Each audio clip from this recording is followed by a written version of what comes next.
Assalamualaikum warahmatullahi wabarakatuh. Apa kabar teman-teman? Pada kesempatan kali ini kita akan belajar mengenai teks resensi.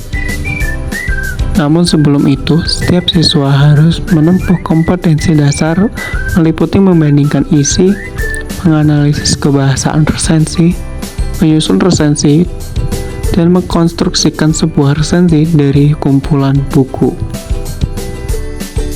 Apa itu resensi?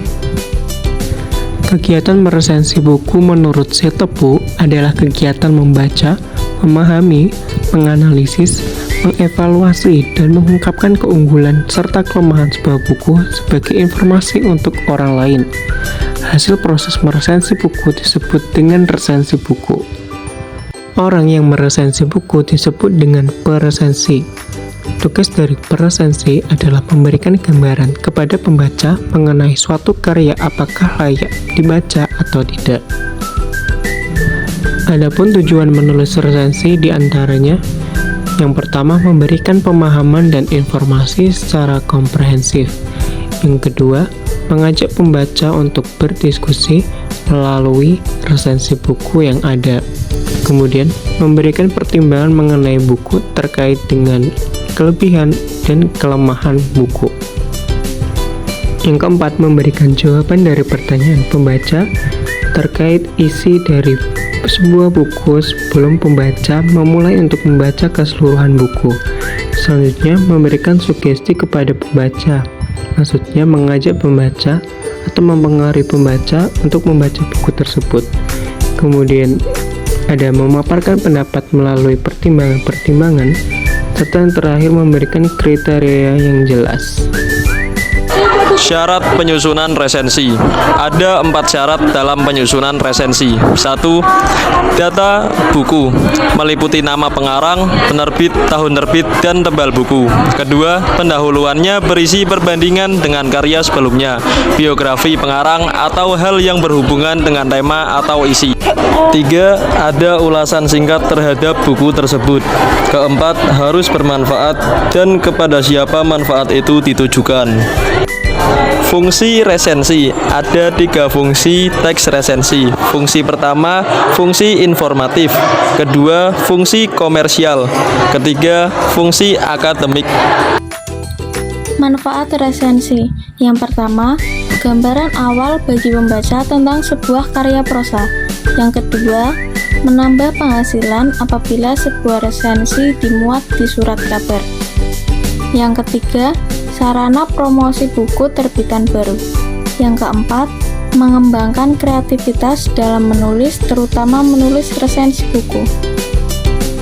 Berikutnya yaitu unsur-unsur resensi. Unsur-unsur resensi dibagi menjadi 5. Yang pertama, judul buku. Yang kedua, data buku. Yang ketiga, lead atau pembukaan. Yang keempat, tubuh atau isi. Dan yang terakhir, penutup resensi.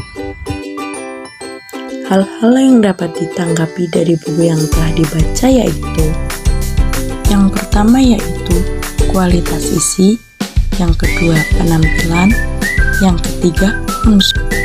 Berikutnya jenis-jenis resensi dibagi menjadi 3 yaitu: yang pertama resensi informatif, yang kedua resensi evaluatif, dan yang terakhir resensi informatif sampai evaluatif resensi.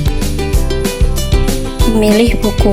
Yang pertama yaitu buku aktual, yang kedua buku bestseller, yang ketiga buku kontroversial, yang keempat buku pemikiran baru, yang kelima buku para pesohor.